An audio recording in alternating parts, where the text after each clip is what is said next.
design build, so, and the original design had a lot to be desired, so HNTB did the design, but. So you can see how they vary. It was a big Yeah, difference. same value contract.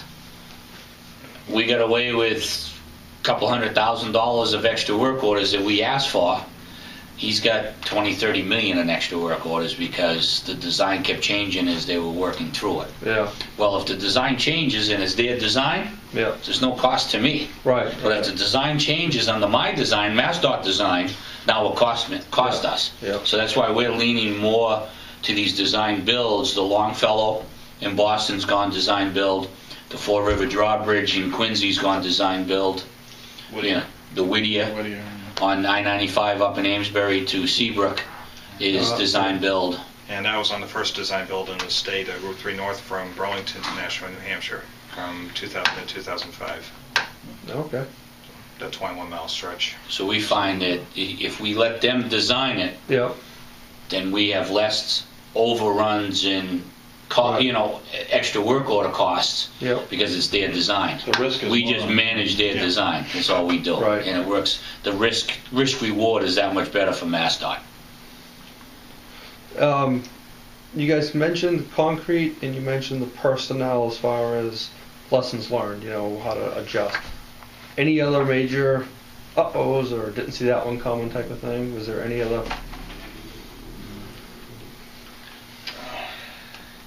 There was daily uh-ohs, but nothing that was crazy, Yeah. Like I said, we had it on the board. I mean, our normal concrete is 28-day compressive strength. Yeah. They didn't have 28 days sometimes, so we can change over to a high early concrete, so now it's a 7-day, Yeah. But again, it's back to that whole concrete theory. We had some uh-ohs with, we don't have a panel here. Where is it? Well, it's Yeah. made, it's in transport, it'll be here tonight, that type of thing. Yeah. But Stress of traffic with the accident on Route 1 North. Yeah. There's always that, the what if scenario. What if one of the major arterials gets shut down? Yeah. How is that going to impact? We're already stressed traffic enough within that corridor. we put together an outreach group from MassDOT that started in November, that we would go to city and towns, to their local city meetings, that we would meet with their elected officials. We did a PowerPoint for them Yeah. on how we thought this was going to happen, and didn't differ much. Yeah. A couple bridges changed in sequence. The original one that we did, this board here had dates on it, Okay. and then we took the dates off of it because the sequence changed, Yep. and we didn't know what the contractors, how they were going to sequence things, so we got the dates off, so nobody could say to us, oh, you said Riverside was going to be done on June 1st, 2nd, and 3rd, and it didn't get done until 6, 7, and 8. Right. So we took those dates off, but this concept on how we were going to do it with the 10 bridges, 10 weekends, we built 2 contingency weekends into the original summer, figuring that if we had high storms, high winds, or we had a design problem and we didn't have the answers by noontime on Friday. Something was wrong at the plant. It wasn't able to manufacture the panels on time. So we had 2 contingency weekends built in. So we never used them, It's pretty amazing.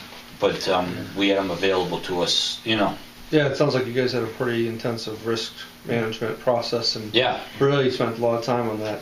In fact, we did use 12 weekends because of the bridge that was demoed on weekend 10. There's still work to be done on weekend 11 and weekend 12 on that particular bridge. So Right. basically, we did use, although it only took us 10 weekends to replace the bridge them. decks, it took us a full 12 Did the weekends town to require you do all to the work.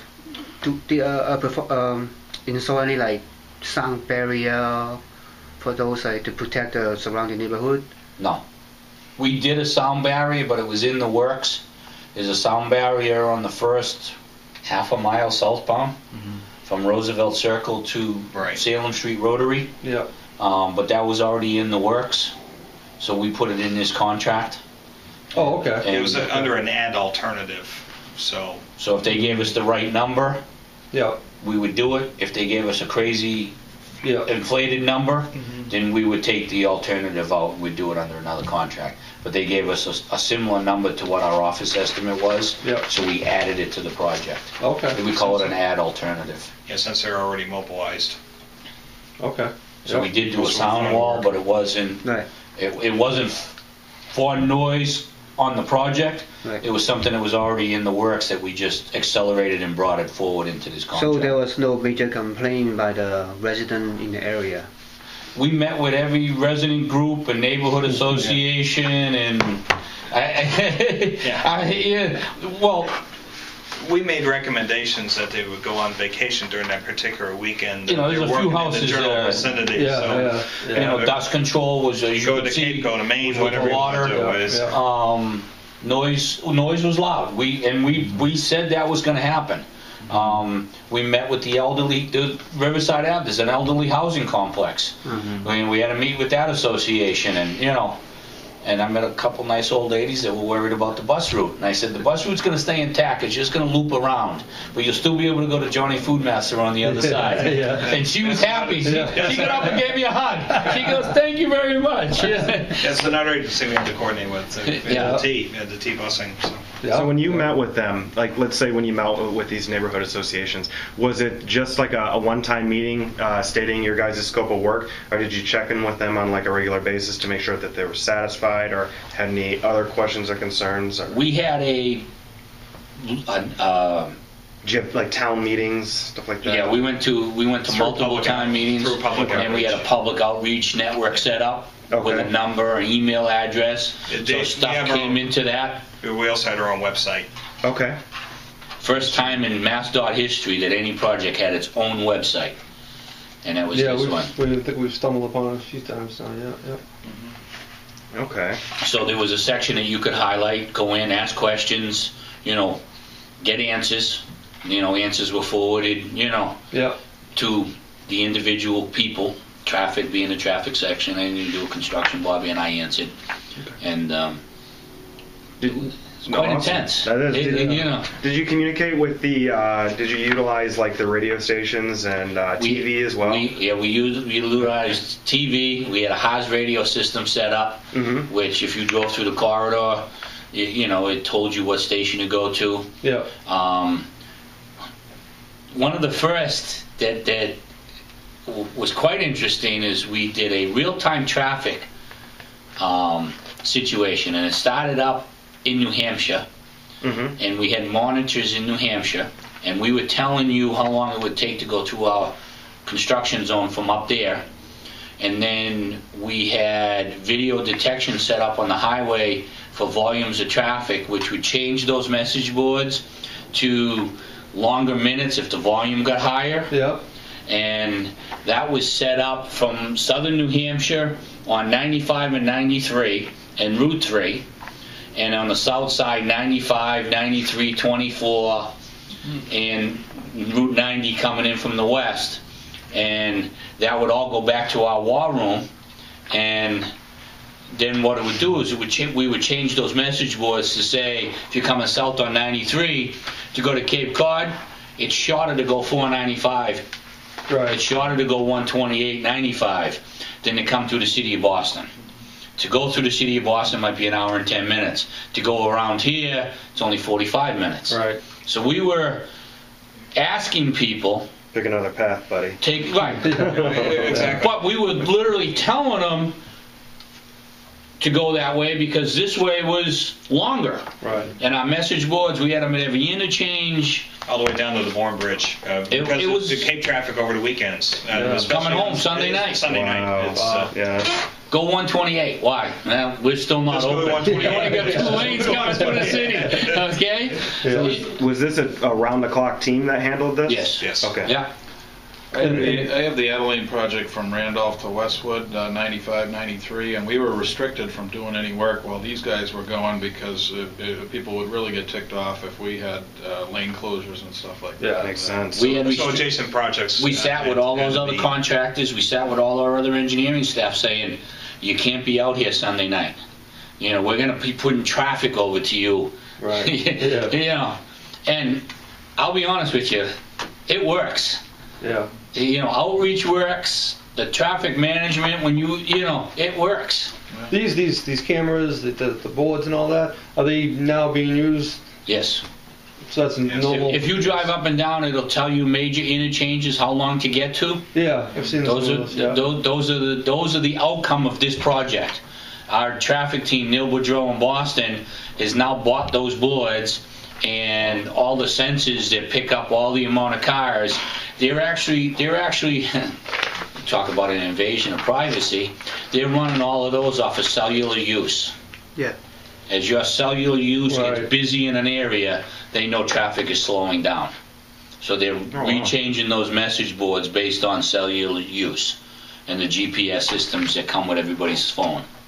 They're not actually listening to your conversation, Right, but they're, right. they're picking up the volumes as they, you know, as they get more and more cars in an area, the usage of the volume goes up. I thought they actually picked up individual cell phone Yep. and tracked forwarded it from point A to point GPS, B yep. to calculate the, Yep. you know, the And time everything's period. calculated to some kind of calculation formula, and it spits out to the message board, and those minutes change. It'll say 12 miles, 12 minutes. Then it could say 12 miles, 18 minutes, 12 miles, 24 minutes, you know. And we utilized it first ever in the state for this project. And then now we're starting to use it on a daily basis on our high commuter routes. Where did that come from? Was any other state using it? New Hampshire. New Hampshire was using New it. Hampshire. Yeah, New Hampshire was ahead of us. I hate to say that because I live on the border. The governor heard that one too. The governor heard that and didn't like it. You know? What? There's no Massachusetts company that knows how to do this? Sorry. Interesting. Wow. Yeah, I've been seeing those signs around, so I didn't realize it came from this project though. Yeah. All the cameras that were set up, did those stay or were they all taken down? Well, we have our share of cameras and we keep adding to them. The 4 that we used in the major critical places, like the 128-inch change and sorts, those went back to the contractor. Those were temporary. Okay.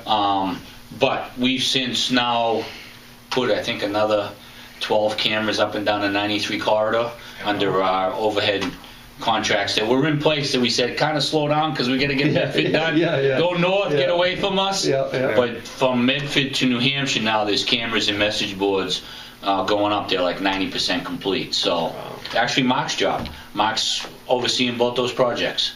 Oh, okay. So he's working with Lidell Corporation, putting up all the new overhead signs and all the new message boards, and actually he's got part of the Haas radio system for emergency updates in that contract also. So that kind of spun off of this contract too. Yeah. You know, oh good, great technology. Let's utilize it. Yeah. So. Yeah. As long as people talk on their phones, right? Because it's picking up people that are on their phones, right? Is that Yes. not just the phone sitting in your pocket? I think it's picking up the phone sticking in your pockets too, Oh, wow. based on the Signal. GPS locators and how long it actually takes you to go from Yeah. point A to point B. They can grab your signal whether you're talking on it or not. Right. Yeah. So it's kind of a combination of all of the above, and then they got some kind of mathematical equation figured out to tell you how to change those boards, and those boards automatically change based on the information coming through, and it's run off a laptop. Wow. And the information coming through is feeding all of that to the laptop, and then the laptop sending out to change this message board, you know.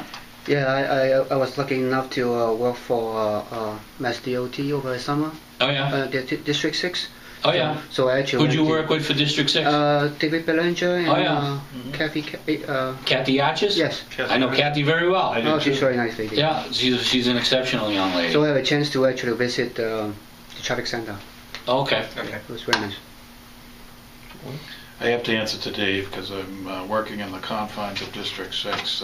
Even it's a District 4 project, but we kept it on that Adeline job. So Kathy's an original District 4 personnel. Yeah. During the merge, she went over to District 8. Right. She's very nice. I like Kathy. Doing a merge of Mass Turnpike. Mass Turnpike and Mass Highway at the time. Yeah. Did from a Dean standpoint, you got answers to his questions, or? I was trying to. I had 2 pages of my own to go over. They're out here. Jeez, what was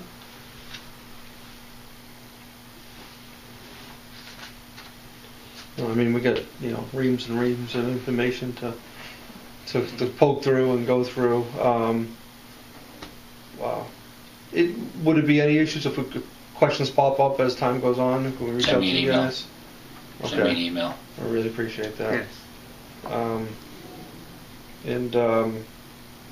Just from a cover behind standard there, we'll probably cite you guys, your names, as part of our research. So I got your name. I'm sorry, your name again. Robert Blackmar, Blackmar. Okay.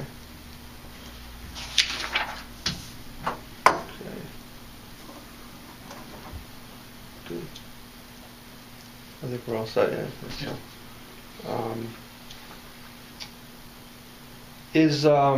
You mentioned the website. Yep.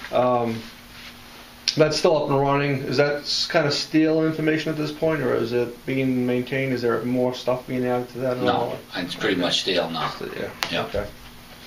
Is there any other spot online that we can go and get information, or is As Well, far there as are, if you go on YouTube, believe it or not, there was a local resident who lived right off of Salem Square Rotary who did a 12.5-minute video of the actual work being performed, similar to what you saw. Yeah, I think I might have seen that actually. Yeah. He does a timeline Time-lapse video, video. some in real time, some in accelerated time, Yeah. and it's quite interesting because he lived right on the Salem Street Rotary, and he must have had his camera running the entire night as he was sleeping. Yeah. And it It's shows a little bit more in the hobby. I'm sure with for this guy other reasons. because- That's awesome. Craig, you mentioned this was a website that you couldn't get to. It was an intranet. We talked about it yesterday that you said there's information that you would like to get. Yeah, I thought Dean was gonna. One of our other teammates has talked to someone at District 4. I picked up a disc yesterday from him. What was his name? Mark Kratman? Yeah. Kratman. Yeah. And when I grabbed the disc, he had a website open, and he goes, "Oh, just go to the website." He goes, throw in the project number, and a screen popped up with like 6 or 7 tabs of information.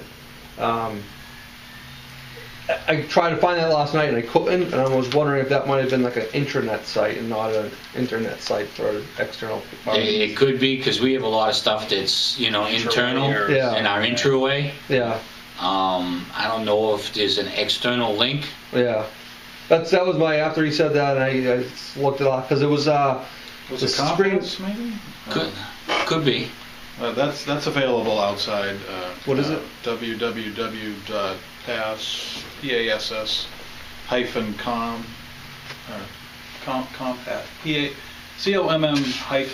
COMM-PASS.com. And then Compass.com, is that what you said? yeah. Okay.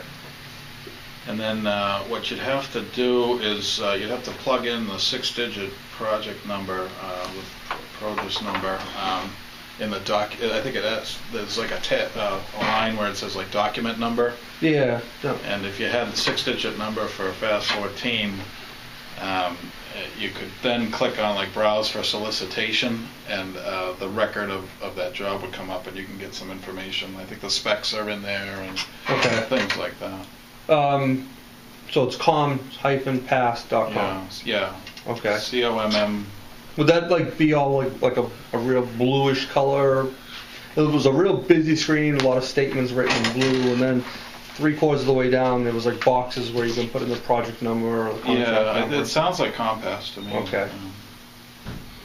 Yeah, that's why I was saying we've got a bunch of information to really start culling through. And what's great about this and this Q&A is we have a lot of the obviously the public information that went out, but knowing how it worked out on the back end, like lessons learned and stuff, and how you guys actually went about doing the project is huge. That was one of the questions that we had to answer. Was there anything that you think you could do to make the project even better? Anything different? Anything you would have done differently, yeah. Given more time for the design. More time for design. Yeah. Yeah. And that, how would you have controlled that? Because obviously it was an accelerated everything. But you mean the back and forth within the office, or? No, the original time frame, I mean, we gave it to the contractor in February. Yeah. And our first bridge was going up in the first weekend of June. You know, it would have been nicer to give the contract maybe 3 or 4 months earlier to the contractor, so... Okay, because at that point you knew that it was coming, you just didn't have a right. Right. We knew from August it was coming, but we were still developing the contract until February. Yeah. You know, and you know, if we could have, but because of it failing, we didn't have any, you know, we did a great job to get it from August to February. Yeah. That was unprecedented for MassDOT to get a contract on a street of this size in 6 months. You know, that's unheard of here. Takes a lot longer.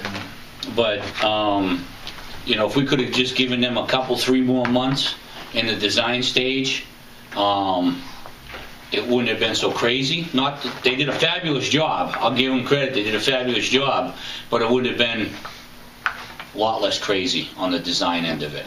Right. You didn't quite get the craziness because all on the contractor's side. Well, we did because everything came to us for review. Okay. You know, It would have given you more time to review. That's all. yes, you know, our normal turnaround is 30 days. You know, at points here, our turnaround was 30 minutes. Right. You know, because we knew June was coming. And, you know, it got hairy at times. Yep. So you must have been putting in 70 hours a week, right? During the year. Well, we have a little joke amongst MassDOT people about how because all our salaries are online at the end of the year because it's public information because we work for the government, and you know everybody looks to see who's making the most money. You know. Right. Well, when you finish in the top 10, Yeah. it's not always a good thing. I was number 8. Okay, so The top 7 must be the state police and local police. That's a separate. that's a whole separate website. Yeah. That and the chancellors from UMass. So. Yeah. But you know.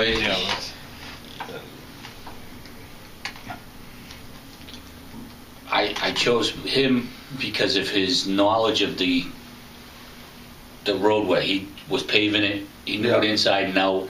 He had Route 3 design build experience. So I went to him first and said, Bobby, I need help here. Yeah. You know, I need your design build expertise because you did 3.5, 4 years up there. What are your thoughts on losing a summer? You know, and I was honest. Some guys said, no, I don't want to lose the whole summer. I said to him, I go, you're not going to have a summer. Right. You're not going to have any weekends. You're going to have 4th of July, you're going to have Memorial Day, and a 4th of July, and Labor Day. That's all I can offer you. Yep. Now, if you came to me and said, look, I have a wedding on a Saturday, I'm going Get to married work the next year. schedule to, Right. you know, to get you to the wedding. But you're going to work the shift before the wedding, and you're going to work the shift after the wedding. Yeah, so don't get Okay? No bachelor too much party. fun. No after bachelor wedding. party. You're gonna miss that on Friday night. You know, but you're gonna be able to go to a wedding on Saturday, and we'll get you there for that 4 hours. Yeah. So once he came on board with me, now it's him and I to choose a team. You know, what are we looking for? Yeah. You know, after that it was pretty much everybody. He had one gentleman that had been working with him that's very good, doesn't mind being out at nights, working nights. So he obviously became part of the team. Right. Great experience, a lot of field experience. Now, where do we go from there? Well, let's start looking at some of the younger guys. You know, because every weekend, for 10 weekends, we're going to run out of energy. Right. Absolutely. You know. Did you have to borrow personnel from other district? I didn't borrow anybody from other districts, but I borrowed a lot from inside my own district. Because a job of this, we had 12 people assigned to this job on a full-time basis, and on the weekends it wasn't enough. Wow. And everybody was working 12, off 12, and back in Back on again. 12, yeah. You didn't have Like You you know. said, it's a summer. You don't have a summer. You just fly right Well, through. we were listening to you know, driving up and down the highway, listening to the Bruins, you know. Yeah. Everybody had something in their ear, you know. Yeah. Radio concept in one ear and, you know, something else in another ear, you know. Or somebody would drive by with a car, what's the score of the Bruins Yeah, game, you exactly, know. It was a fabulous project to be involved in. Could I do it every year? No. Yeah. No. Yeah. But I usually want to. I'm going up to the Whittier, so I get to do it for another 3 years, so not quite at this, but a lot more roadway work and It won't be nearly as intense as far as the project schedule, as far as the crunched, Right. condensed project schedule is concerned. but it's another accelerated bridge program and But you know there'll it's still like be $350 million. scheduling issues. Wow. So it's the biggest one in the state. So And that's what we'll say it again. Where is it again? Whittier Whittier. 995. It's Amesbury to Okay. Seabrook. How many bridges involved? 8, but one of them is over the Merrimack River and it spans 325 feet. Right. So You know, was that spun off because of the Fast 14? I mean, did that kick off the inspections up there that found that, or was that No. out in the works? that was already in the works. That was already in the works. Is that the one near Lowell? No. No.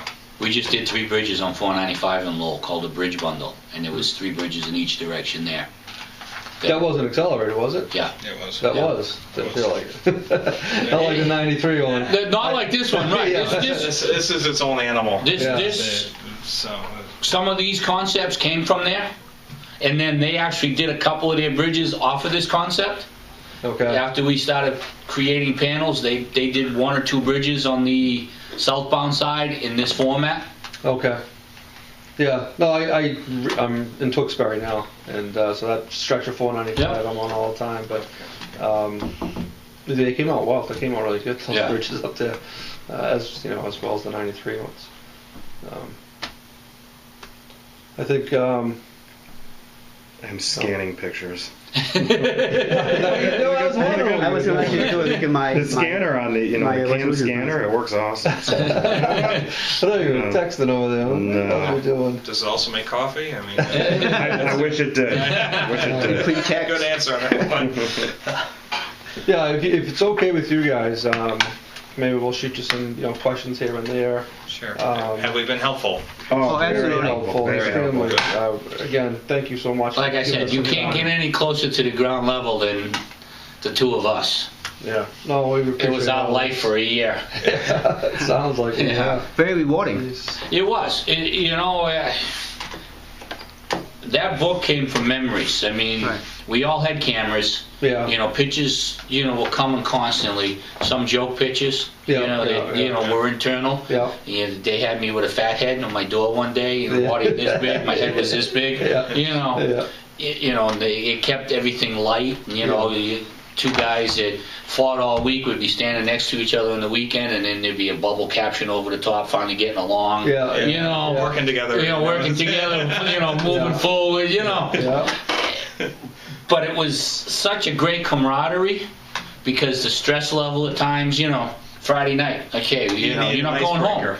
You start at 6 a.m. Some crews weren't going home. Yeah. We'd order 10, 12 pizzas at Pizzeria Regina and would send somebody to go pick them up. And we had a mess hall room in the, and guys that were coming in for the 6 o'clock shift would be like, geez, I was wondering what I was going to eat. Don't worry about it. There's food in the next room. And, Yeah. they'd have a bite to eat and they'd be working from 6 to 6 and they'd be gone in the morning. And some of the guys that kick loose at 10 or 11 o'clock that would do the traffic management would come back in the morning for their 12 hours. And, Yeah. Yep. people slept in cars, people slept on the conference table, people slept, on the side of the 93 Rotary, because, There's even a room at the Hyatt. that was my Saturday night stay. It was easy. I almost fell asleep on the ride back in one night. Try to get home at midnight from watching everything going on with the demolition, In the panel erection, then you had to come back in for the concrete pour. I'd have to come back in for the concrete pour, but I'd be leaving at midnight and I'd be coming back at 2 or 3. Yeah. Well, I'm driving Yes. 40 minutes north to Methuen.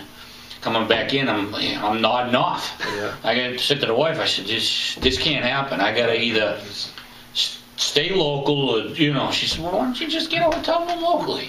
came on the highway. you know, and it was right on one of the projects on Riverside. And Yeah, it's bunch of the nice supers, spot, yeah. bunch of the supers and PMs from White Kiewit that were from out of town were staying there. So you know, I'd go in and crash 10 or 11 o'clock, wake up 2 or 3, you know, shower and be back out on the job. You know, Yeah, it's cut out that drive time. It but I makes a big just difference got rid of the sleep. drive time. Got managed my time a little better. Yeah. Again, lessons learned. The first weekend you almost kill yourself. You know. Yeah, but by the time that it was down to weekends 8, weekends 9, it was. We celebrated. We celebrate birthdays. If you had a birthday and it was on the weekend, we celebrated it. Yeah. Okay, I had one on the weekend and we celebrated. Father's Day, all the fathers got together. You know. Yeah. I qualified for the Mass Amateur and was out in Wyandotte, which is on Great Barrington, and golf tournament. And on my way out there, I was noticing one of the panels was being shipped eastbound. I was like, I can't get away. Coming in through the through It was Berkshires, a great it's project, like- and you know we met some great guys, and internally and externally. You know, Maybe next time you could buy an RV, just sleep on the highway. I'll be honest with you. I bet you there was some guys from White Kiewit that definitely did that, because we accommodated a couple of parking lots in Medford that, because we had so many labor force, you couldn't put them on any particular street. Right. So we were busing them into the site. Yeah. And so if you went to those external sites, there was definitely, you know, guys that had brought their RVs with them. Yeah. And they were, you know, on their off shifts, they were just staying local from, you know, the local labor force and stuff. Yeah. They were definitely doing that, because there was no way that they, you know, could drive. You know, some of the guys were coming up from Connecticut, Rhode Island. Right. You know, Okay. and they knew they were spending the weekend here. Yeah. They were part of the JF White team that were working on another job during the week, but on the weekends they needed to be here. So you could, you know, Yeah. there was definitely tailgating going on. You know, there was guys, you know, the parking lots. Well, that's when you have a project of that sort. That's the memories of the project, really, Yeah. from a worker Yeah. perspective, and nothing wrong with that. That's what you kind of want, because it. Did you have to approve all those subcontractors being hired by the TFY Yeah, team? and a lot of them are pre-approvals because they already do work for Mass DOT. Like Testa does work for Mass DOT. NESC, which is a emergency deck repair contract, which held the existing ones together prior to and around us. Approved, you know, subcontractor. NES. NES. Seal coating. Seal Coating is approved contractor. You know, DNR paving contractor paving, right. is an already approved contractor / subcontractor. So there was only one or two that they used that we didn't have as approved. That, you know, Olson was one, I think. Olson, which was doing all the lead paint de-leading. D-lighting. Any place we had a torch and everything, they had to de-lead first. Yeah. And the coating guy that did the final coat on the pier cap and columns and back walls with the epoxy paint was the other one that somebody that we hadn't used before. Northeast Surface Systems. Northeast Surface Systems. But most of the other ones are all standard approvals with us. Yeah. Again, the de-leading procedure, that was also critical too, because we do, you know, again, we have girders that are 50 years old. We're Yeah. concerned about section loss, you know, and want to make sure that the shoring towers were able to support the beams and without it being compromised too much. Yeah. So They were doing that, so. on the piers themselves. So you were saying when you prep these from underneath with the existing bridge spans, Yep. you actually had to put those make them higher, build them up. Yeah, I think that shows it a little Set that better. orange. They put it on this. See the Yeah. jacks there, yeah. Yep. Yeah. See, these are all temporary shoring towers Yep. because they came into conflict with existing. This is Route 16. All the orange are the new elevations across. Oh, okay. Okay? And anytime you have a shoring column, that means that we had to support an existing beam that was right in the same location. So we had to cut the end of the beam away, Yeah. shore it, let the traffic run over it, and do all our work. So when Testa was demoing, he couldn't damage any of these because by the time he demoed at 7 a.m. and drove away, these panels were flying. These panels were flying in Yeah. within an hour. So we had no time to fix something that could have been damaged. Right. And they brought in people from Testa from all parts of the all parts of the East Coast, they basically brought their A-plus team. But if you're interested in a career in demoing stuff and wanting to break things down, Testa's definitely the place for you. So. Yes. Okay. But they did, you know. This is the last bridge. This is Route 16 southbound. Okay? Yep. Well, we had rented space on a lot of billboards about the Fast 14, another first for Mass DOT. And I did the helicopter ride with the major of the state police to look at traffic, you know, see how everything was going from an aerial perspective. This is one of the pictures I took. One of the digital message boards says "Way to go," and the one right behind it says Fast 14. So I got all of it in one photo shoot. Yeah. Awesome. So it was like, The text for the Fast 14 is really small. But you also saw through that video too, how quickly these bridge decks came down, and how little resistance there was when Testa put their 345C or whatever, the 1260 on there. And, Yeah. And it didn't take long for them to come down. No. No. No, it just, And Bobby and I were betting that they wouldn't. And when we sat in meetings, everybody's like, I'll start with that. "What do you mean?" I go, Thank you. "Gentlemen, those are coming down real easy. Yeah. Don't hit them too high. We don't want them coming down as one piece. Yeah. We need them to come down in pieces, you know." Yep. So, feel free. You have my email. Yes. If I can't answer it, or if I need, you know, collaborative help, I'll zoom it over to Bobby. Okay. Yeah. And Yeah, like I said, we've got, you know, from the websites to this, to everything that we've gotten, we've got a ton of information, and now we gotta try to make sense of it and organize it and all that, so. Okay. We'll start that, and that's when